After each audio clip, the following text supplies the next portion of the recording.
You know what, guys? I don't know if it's all by design, but for me, right now, I definitely recommend not going totally cashless. What am I talking about? Well, there are these billionaires and CEOs that are unloading billions worth of stocks, causing all sorts of waves in the market. Here, check this out. A growing cohort of billionaires and CEOs are unloading stock and at an increasing pace after little activity last year. Our Robert Frank's been tracking that action and joins us with some numbers. Important dynamic to watch, Robert. Yeah, Carl, very important for investors. The first half rally giving shareholders a chance to cash in some of their chips. America's top billionaires selling over $9 billion worth of stock just this year. Topping the list is the Walton family, selling $4.5 billion worth of Walmart shares. They have sold over $25 billion of stock since 2016.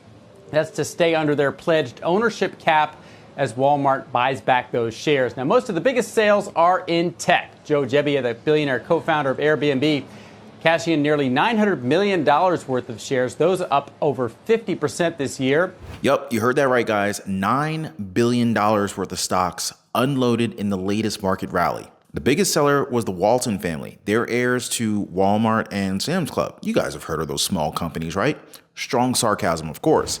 Now, the family sold off $4.39 billion worth of Walmart shares during the first half of 2023, basically earning a lot from the 9% stock gain in the first 6 months of the year. Now, some other big names and numbers. Airbnb, $893 million. The home sharing site's shares are up 59% since the start of the year. Oracle, $848 million from the chief tech officer and $470 million from the CEO herself. Other big sellers include Salesforce's Mark Benioff, Moderna CEO Stephanie Bancel, and Apollo co-founder Josh Harris, who each sold off around $200 to $300 million worth of their company stock. Now, you may have noticed many of these sales have been concentrated in the tech sector, with large cap tech companies and stocks just pretty much flying off the shelves with all the excitement for artificial intelligence. Meanwhile, insider buying on Wall Street has dropped to around half the levels reported last year. The S&P 500 officially entered a bull market in early June, but according to some commentators, the upward momentum is unlikely to continue thanks to tighter monetary policies from the Federal Reserve and other headwinds to corporate earnings in the second half of the year. But as far as retail investors are concerned, like me and you, the rally isn't over yet. Net inflows from individual investors into U.S. equities are averaging around $1.4 billion a day. Now, this is pretty close to the all-time record of $1.5 billion a day in March of 2022. Now, just remember, guys, buy on fear, sell on greed. Don't get overexcited about all those different job numbers. Now, what mainstream media doesn't really mention a whole lot is that these new jobs, they're in the federal government. Therefore, it's kind of like a double whammy with lower productivity and higher wage demands due to unionization. So it may be a very good idea to have some cash on hand in case you're saving up for that buying opportunity down the line. But hey, do what feels right for you. This is not financial advice. You know your financial situation better than anyone. Invest with that in mind. Plus, consider your own risk appetite, of course. Remember, staying informed about the market trends and the strategies of the big players can be crucial. But this is why I recommend hitting that like button and subscribing to the channel for more thought-provoking content like this. I'm here to provide you guys with the latest insights and updates on the financial world. Now, just to let you know, it's always up to you. You got to make your own informed decisions for your future. I hope this helps, guys. Now, speaking of informed decision, this is another one that got my recession senses tingling. Bank of America insiders sell $14 million of stock, possibly signaling caution. Sounds a little suspicious. Now, in the last year, many Bank of America Corporation insiders sold a substantial stake in the company, which may have sparked shareholders' attention. Knowing whether insiders are buying is usually more helpful when evaluating insider transactions, as well as insider selling can have a lot to do and help to explain a lot of things about the company. Like, why are they bailing? But when it's multiple insiders selling stock over a specific duration, shareholders should take notice, as this could possibly be a red flag. Plus, in the last year, Bank of America insiders, they didn't buy any company stock. Now, I'm not saying that investors should base their decisions solely on what the directors of a company have been doing, but I think it would be foolish if we just completely ignore this kind of huge transaction. You know what I'm saying? So Bank of America insiders, they're now selling stocks. The last 3 months saw significant insider selling at Bank of America. Now, in total, President of Regional Banking Dean Athanastasia dumped $2.4 million worth of shares at the time, and we didn't record any purchases whatsoever. This may suggest that some insiders think that the shares are not cheap. So what does this data suggest about Bank of America insiders? Well, an insider sold stock recently, but they haven't been buying. Looking to the 12 months, the data doesn't show any insider buying. Bank of America is profitable and growing, and the company boasts high insider ownership, but I'm just a little hesitant, especially given the history of share sales. But why all this commotion about Bank of America selling shares? Because that's what insider execs did in SVB and First Republic. You guys know those two companies, those banks that just collapsed? Well, just look. SVB execs sold $84 million in stock over the last 2 years, stoking outrage over insider trading plans. Contributing almost half of that, Silicon Valley Bank CEO Greg Becker, he sold nearly $30 million of stocks over the past 2 years. Becker sold $3.6 million worth of shares on February 27th, just days before the bank disclosed a large loss that triggered its stock slide and collapse. The sale capped 2 years of stock sales by Becker that totaled $29.5 million. Prices ranging anywhere from $287 a share to $598 a share. Other executives at SVB, including Chief Marketing Officer Michelle Draper, Chief Financial Officer Daniel Beck, and Chief Operating Officer Philip Cox, also sold millions of dollars worth of shares since 2021. Now, altogether, SVB executives and directors cashed out about $84 million worth of stock over the last 2 years. Somebody saw something coming. First Republic Bank insiders sold $11.8 million in stock in the company this year, before a share price tumble that began in March because of all of the turmoil happening in the banking sector. Now, some of the sales actually happened mere days before Silicon Valley Bank collapsed.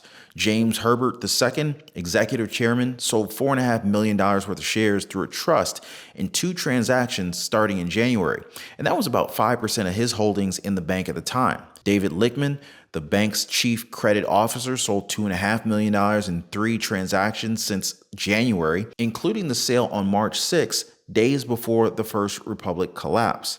CEO Michael Roffler, he sold $978,906 in January. 2 other executives sold $3.7 million worth of shares since January, while a director sold $110,704 worth, and this was before First Republic's share price dropped 97% from the start of the year. So, as you might imagine, this kind of sales has sparked some criticism of SVB's and First Republic Bank's management, as well as the broader phenomena of inside stock sales before major declines. Now, Representative Ro Khanna, a Democrat from California where the tech-focused bank was based, said that these executives should return the money to depositors. Couldn't agree more on that one. Specifically, SVB CEO Becker, that $3.6 million should go to depositors. Becker's share sales were part of a scheduled program known as a 10.5B1 plan that was filed on January 6, according to SEC filings. Now, the 10.5B1 plans allow insiders to schedule stock sales ahead of time to reduce concerns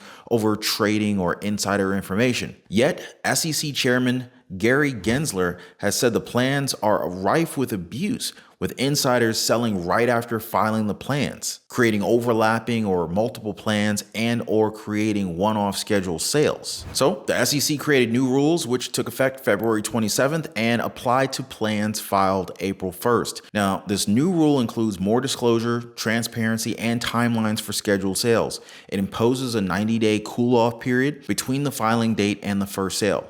Now, under the new rules, Becker's sales, which came just 1 month after he filed, would not be allowed. The SEC sent a strong message to inside sellers last month when it charged Teren Pieser, executive chairman of healthcare company OnTrack, with insider trading for selling more than $20 million of the company's stock before it plunged 44%. Now, the SEC complaint says that Pieser knew about the potential loss of the company's largest customer when he established the selling plan in May of 2021. Now, Becker, as well as other executives at SVB, they've come under some very similar criticism for receiving their annual bonuses just a few hours before regulators shuttered the bank. I mean, there's definitely something shady going on there, right? I mean, the timing is almost too perfect. Now, are we all seeing the same thing happen again with Bank of America? I certainly hope not. All I know is that the bank is supposedly too big to fail and is nursing a $100 billion paper loss after big bets in the bond market. Try saying that 3 times fast.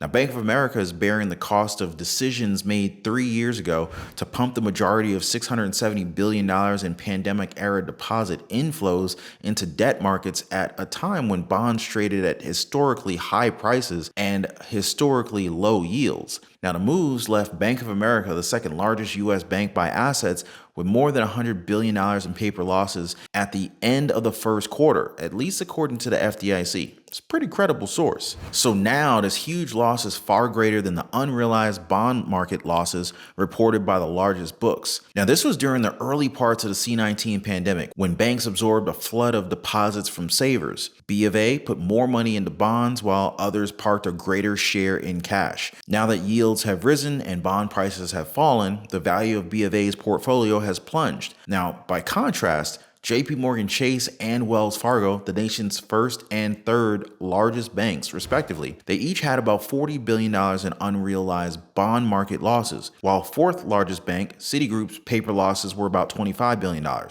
just to really bring it home for you guys, the losses of Bank of America accounted for 1/5 of the $515 billion in total unrealized losses in the security portfolios among the nation's nearly 4,600 banks at the end of the first quarter.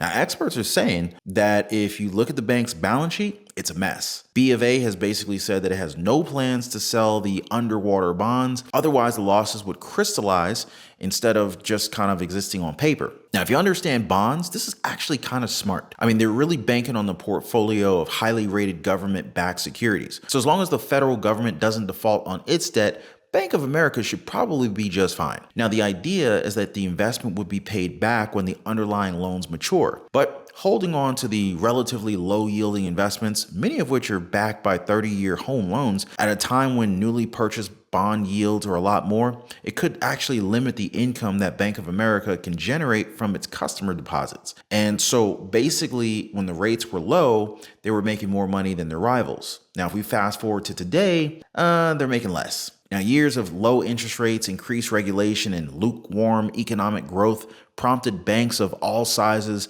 to put more deposits into bonds and other securities, or pretty much just boost lending by entertaining less creditworthy borrowers. I would almost call it a strike of desperation. From the end of 2019 to mid-2022, the total value of securities, mostly treasuries and insured mortgage bonds, at all banks rose by 54%, or $2 trillion, and about twice as fast as their overall assets. But hey, this is something that Silicon Bank did too. They too boosted securities holdings and lent to money-losing startups. And we all know what happened after that. A bank run torpedoed SVB in March, sparked by an announcement that it had lost about $1.8 billion in selling part of its securities portfolio. Bank of America has $370 billion in cash and is not facing any SVB-like liquidity crunches. Matter of fact, B of A and other big banks have received inflows of deposits from customers of regional banks and regional lenders.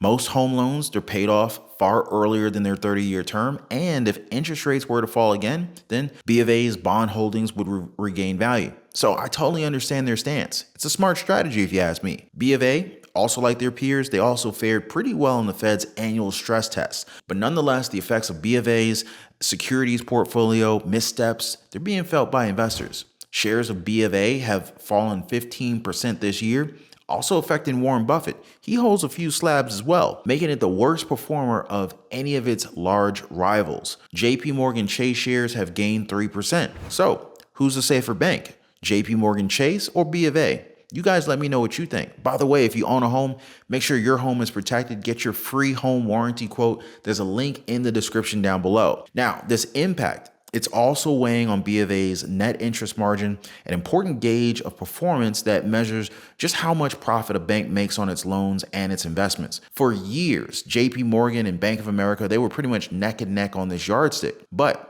in the past year, JP Morgan pulled ahead, and in the first quarter, it annualized net interest margin was 2.6% versus 2.2% at B of A. I guess my best advice would be careful, guys. Employment is always the highest at the peak of the crash. This occurs as individuals take on multiple jobs since they don't want to default on their loans and losing everything. Peak unemployment comes at the bottom of the crash once everything is pretty much deleveraged and spending comes back to its realistic capacity. So yeah, be careful, guys. And if you made it this far in the video, do your boy a favor, drop a quick like. Also subscribe for more content like this, and I'm gonna see you guys on the next one.